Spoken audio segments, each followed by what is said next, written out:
नमस्कार। आपके अपने YouTube चैनल समय की पुकार में मैं ओम कसारा आप सभी दर्शक बंधुओं का हार्दिक स्वागत और अभिनंदन करता हूं। समय की पुकार न्यूज चैनल के लोकप्रिय कार्यक्रम रूबरू में आज हमारे साथ हैं मैग्सेसे पुरस्कार विजेता डॉक्टर राजेंद्र सिंह। तो आइए विभिन्न समसामयिक विषयों पर आपसे चर्चा करते हैं। समय की पुकार न्यूज चैनल में आपका स्वागत है। धन्यवाद। आज़ादी के 75 वर्षों बाद भी आज कई लोग हैं जिनको शुद्ध जल तक नसीब नहीं है। तो विकास की किस धारा में हम लोग आगे बढ़ें कि आम व्यक्ति को कम से कम पीने के लिए निर्मल पानी तो मिल सके। आज़ादी के बाद पहली प्लानिंग कमीशन की रिपोर्ट में केवल 232 गांव बेपानी थे जिनका अपना पानी नहीं था। वो उस रिपोर्ट में एक वर्ड है नो सोर्स विलेज। तो नो सोर्स विलेज कुल 232 थे। आज इनकी संख्या 27,000 हो गई है। उस वक़्त जो बाढ़ आती थी वो 1% ज़मीन पे बाढ़ आती थी। अब ये बढ़ के 30% ज़मीन पे आती है। उस ज़माने में जो सुखाड़ था वो ज़्यादा से ज़्यादा 4% पे आता होगा, अभी 60% पे आता है। तो जिसे आप विकास कह रहे हैं उस विकास ने हमारे भारतीय ज्ञान का विस्थापन किया, बिगाड़ किया, विकृति की और अब विनाश के रास्ते पर है। ये जो बाढ़ और सुखाड़ है इसको हमारे शास्त्रों में प्रलय कहते हैं। ये विनाश है, ये विकास नहीं है, लेकिन ये विकास की देन है। अब विकास की देन कैसे बना ये समझना जरूरी है। जब भी आप विकास के लिए कोई काम करते हैं तो ऐसे हरे भरे जंगलों को काटते हैं, फिर वहां की मिट्टी हटाते हैं। क्यों हटाते हैं? क्योंकि हमारी बुद्धि आजकल इस विद्या से नहीं चलती है, शिक्षा से चलती है। और शिक्षा सूचनाएं देती है, ज्ञान नहीं बढ़ाती। उसके अंदर संवेदना और ज्ञान की अनुभूति नहीं होती। इसलिए हमें इस बात की ज़रूरत है कि ये जो आधुनिक शिक्षा जनित विकास है, इस आधुनिक शिक्षा जनित विकास को, इस लालची विकास को भारतीयता, सनातनता, और जब मैं सनातनता कहता हूं तो ये हिंदू शब्द नहीं है, ये वैज्ञानिक शब्द है। सनातन का मतलब होता है सदैव, नित्य, नूतन, निर्माण। चरे वेति आदि अनंतः, जो सदैव चलता रहे। लेकिन ये जो हमारा विकास है ये सदैव नहीं चलता। थोड़े दिन के लिए हमें प्रॉब्लम आई, हम उस प्रॉब्लम के सॉल्यूशन अपनी मॉडर्न टेक्नोलॉजी और इंजीनियरिंग में ढूंढ लेते हैं, टेम्परेरी सॉल्यूशन, और फिर हम बेपानी हो जाते हैं। फिर कभी कभी हम दूसरों का पानी ले आते हैं, जैसे हम यहाँ ले आए ना चंबल का पानी। ये सूखा हुआ था 10-12 साल पहले भीलवाड़ा, अभी पानी पानी हो रहा है, बर्बादी, चारों तरफ पानी पानी बहता दिख रहा है। तो टेक्नोलॉजी बहुत टेम्परेरी है, वो हमें सनातन समृद्धि के रास्ते पर लेकर नहीं जाती। इसलिए विकास और विनाश, इन दोनों को जानना जरूरी है। हम भारत के लोग पता है क्या करते हैं? हम कहते हैं हमारा पुनर्जन्म होता है। हम ये मानते हैं कि हमारा पुनर्जन्म होता है। शरीर तो दोबारा नहीं जीवित होता, लेकिन फिर किसका पुनर्जीवन होता है? हमारी स्पिरिट का पुनर्जीवन होता है, हमारी वाइब्रेशंस जिंदा रहती हैं। विकास वही है जिस विकास में आपकी स्पिरिट बची रहे। लेकिन आजकल जो विकास हो रहा है उसमें स्पिरिट है ही नहीं, ना उसमें कॉन्शियसनेस है, ना कंसर्न है, ना संवेदना है, ना चेतना है। और ये जो हमारे बीच में लेके आए ये शिक्षा की देन है। हमारी शिक्षा हमें लालची बनाती है, हमारी विद्या हमारे साझे भविष्य को शुभ की तलाश में जुटाती है। तो हमारी शिक्षा ने हमारी विद्या को खत्म कर दिया, जी क्योंकि विद्या सुख की चिंता करती है, शिक्षा लाभ की चिंता करती है। तो जब तुम लाभ के पीछे दौड़ते हो तो फिर दूसरों का हित अहित नहीं देखते, जी फिर तुम पेड़ कटेंगे, जंगल कटेगा, ये नहीं देखते, नदी मरेगी, सूखेगी, ये नहीं देखते। आपका नजरिया बदल जाता है। लेकिन जब आप संवेदनशील होते हो तब आप विद्या में ये सब देखते हो कि यार मेरे काम से दूसरे पर क्या दुष्प्रभाव पड़ रहा है। ये जो आधुनिक शिक्षा है ये बचना नहीं सिखाती, ये कंट्रोल करना सिखाती है, क्योंकि कंट्रोल में उनकी जेब गर्म होती है। कंट्रोल करने के काम में उसमें पैसा बहुत होता है। तो ये सरकारें बिना पैसे का काम नहीं करती। जहां भी फिजिकल काम होगा, पैसे का काम होगा, वहां सरकार पहुंच जाएगी।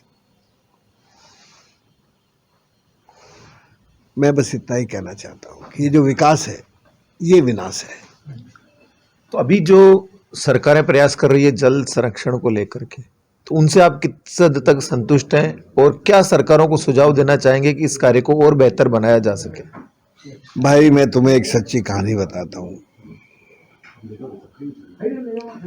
आजादी के बाद हमने पानी का बहुत काम किया, हमारी सरकारों ने। जरा सरकारों से पूछो कि पानी कहाँ गया और पैसा कहाँ गया।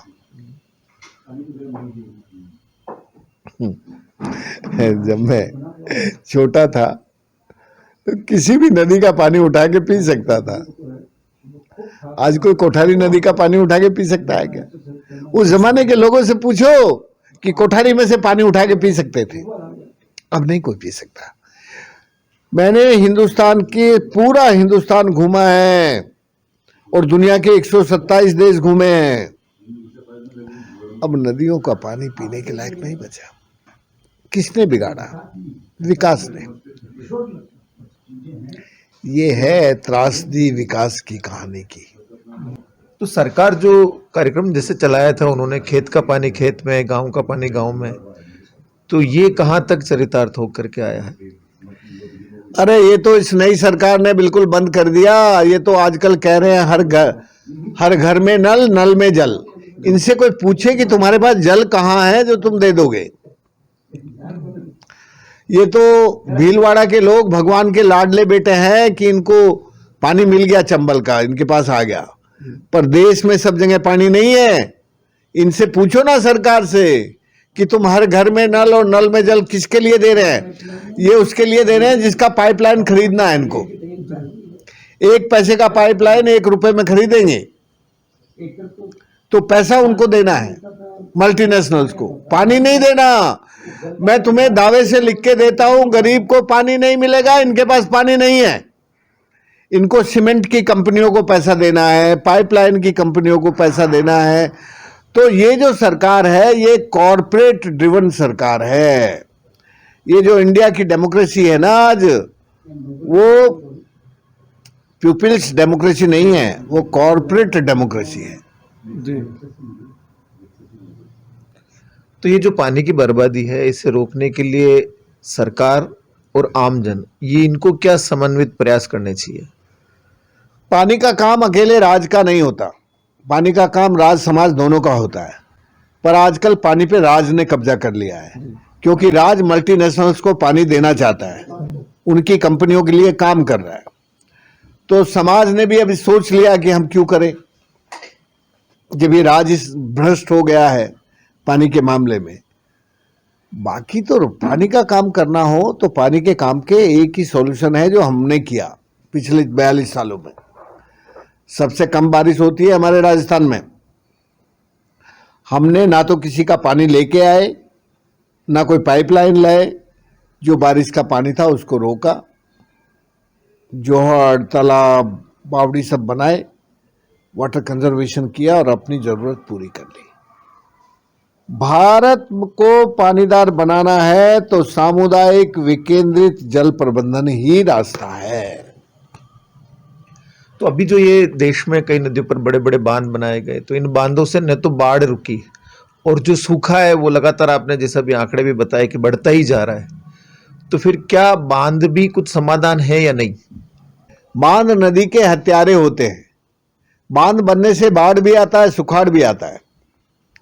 ऐसे छोटे छोटे बांध जिससे पानी धरती में जाए, वो जगह जगह बनेंगे तो सूरज की चोरी रुकेगी। सबसे ज्यादा चोरी तो सूरज करता है। तो मैंने ये कहा कि भारत को पानीदार बनाना है तो सामुदायिक विकेंद्रित जल प्रबंधन ही समाधान है। ये हर घर में नल में जल से पानी नहीं मिलेगा। तो राजस्थान में तो कई जगह ऐसी है जहां पर पाताल तोड़ खोद दो तो भी पानी नहीं निकलता। और एक आपने जो भी चंबल का जिक्र किया कि चंबल से पानी बिलवाड़ा वाले नसीब वाले हैं जो लेकर के आ गए, तो यहाँ एक नई समस्या पैदा हो गई कि जो 3 फीट भी अगर खोदें तो पानी आ जाता है, तो न मकानों की नींव सुरक्षित रही है न बेसमेंट। तो ऐसे में कैसे सामंजस्य बिठाना चाहिए? भीलवाड़ा का जो भूजल की भू संरचना है, यहाँ पर हॉरिजेंटल फ्रैक्चर्स हैं जी। तो जब ऊपर पानी होता है तो हॉरिजेंटल फ्रैक्चर्स में पानी जाता है, और वहाँ जो छोटी छोटी झील हैं, सड़ हैं, वो पानी से भर जाती है। तो इन्होंने जो यहाँ पानी का काम किया वो बिना समझे किया। भीलवाड़ा को जो अपना पानी चाहिए था वो यहाँ जल संरक्षण का काम करके करना चाहिए था। थोड़ा बहुत कमी रहती तो ले आते। अब क्या हुआ, भीलवाड़ा पूरा चंबल के पानी पे आश्रित हो गया। तो जब दूसरों का मिले माल तो पल्ले में ही घाल, चाहे वो नीचे निकल जा।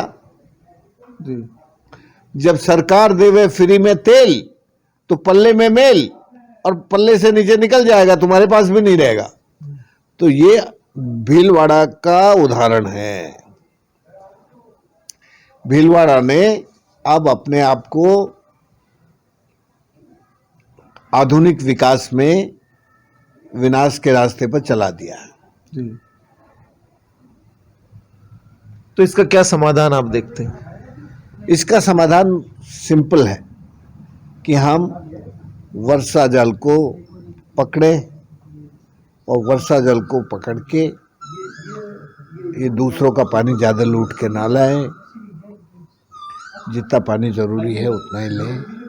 अभी तो पानी रिचार्ज हो रहा है, बर्बाद हो रहा है। ये बर्बादी रोके। एक हाथ संरक्षण और दूसरे हाथ अनुशासित होकर उपयोग करना, ये दोनों काम जब ठीक होंगे तब आप पानीदार होंगे। नहीं तो आप पानी में डूबेंगे या पानी में सूखेंगे। पानी की अधिकता और पानी की कमी दोनों आपदा है। भीलवाड़ा में अभी पानी की अधिकता हो गई है, इसलिए आपदा है। करोड़ों लीटर पानी ऐसे ही बर्बाद हो रहा है, बह रहा है। मैंने कहा ना, जल ऐसी चीज है, ये कम होगा तो भी आपके लिए आपदा, और ज्यादा होगा तो भी आपके लिए आपदा। अब मेरा अंतिम सवाल है कि मानव ने प्रकृति से जो छेड़खानी की है, तो ऐसे में आप दुनिया को किस दिशा में बढ़ता देख रहे हैं? मैं कह रहा हूं कि प्रकृति ने हमें बनाया है, हम प्रकृति के नियंता नहीं हैं, हम प्रकृति के अंग हैं। और प्रकृति का अंग तभी तक जीवित रहता है जब वो एक अंग के तौर में जीता है। जब वो नियंता बनने लगता है तब वो विनाश करने लगता है। अभी हम प्रकृति पर नियंत्रण करने की चाह में बढ़ गए हैं इस आधुनिक शिक्षा के कारण। इसलिए हमें इस लालची विकास को और इस विनाशकारी शिक्षा को रोक के दोबारा विद्या पर आना पड़ेगा। और विद्या जो है हमें सिखाती है भय से भूमि, गै से गगन, वैसे वायु, आ से आग, न से नीर। ये जो पंच महाभूत है, यही तो हमारा भगवान है। आजकल हम इस भगवान को भूल गए। आजकल हमारे भगवान जी मंदिर में रहते हैं, या मस्जिद में रहते हैं, या गिरजाघर में रहते हैं, या गुरुद्वारे में रहते हैं। आजकल हमारे भगवान जी हमारे अंदर नहीं रहते हैं। अरे भाई, भगवान तो ये 5 चीजें हैं जिनसे हम बने हैं, जिनसे ब्रह्मांड बना है। इसलिए अथर्ववेद में बहुत सफाई से कहा है, आपहा ब्रह्मास्मि। आपा माने जल, ब्रह्मास्मि, मैं जल हूं, मैं ही ब्रह्मा हूं और मैं ही ब्रह्मांड बनाता हूं। इसलिए हमें अपने आप को इस ब्रह्मांड का अंग मानकर इसको जीना चाहिए। तो वो हमारी विद्या थी, वो हमारी शिक्षा नहीं थी। तो आपको शिक्षा और विद्या का अंतर समझ के आप विद्या स्थापित करनी पड़ेगी। आपने समय की पुकार न्यूज चैनल के लिए जो अपना कीमती समय दिया उसके लिए बहुत बहुत धन्यवाद। धन्यवाद, थैंक यू। अच्छा लगा आपने मुझसे अच्छे सवाल पूछे जिससे मैं अपने को अभिव्यक्त कर सका। बहुत बहुत धन्यवाद।